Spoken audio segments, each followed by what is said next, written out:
The Vespa GS150, this is a Mark V.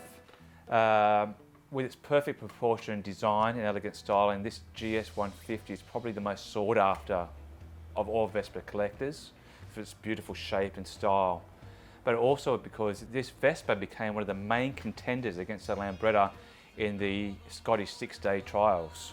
It had more performance and more output than any other Vespa had in its past.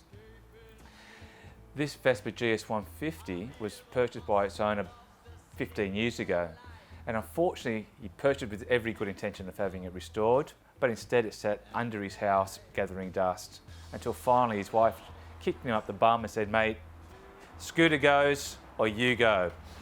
So the scooter eventually came into my workshop in boxes, which were all carefully itemised. Every single nut and bolt was sat there by the owner, and he went through every single bit and bob. Started restoring the scooter and discovered very, very quickly that the front fork was completely damaged and bent.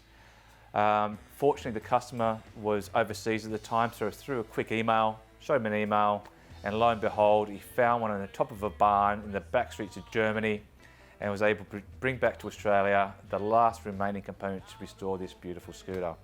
The owner still owns it to this day. He's clocked up over 20,000 kilometres of it, riding around the rural areas of Sydney, and has now increased his collection from this Vespa GS to a Vespa GL.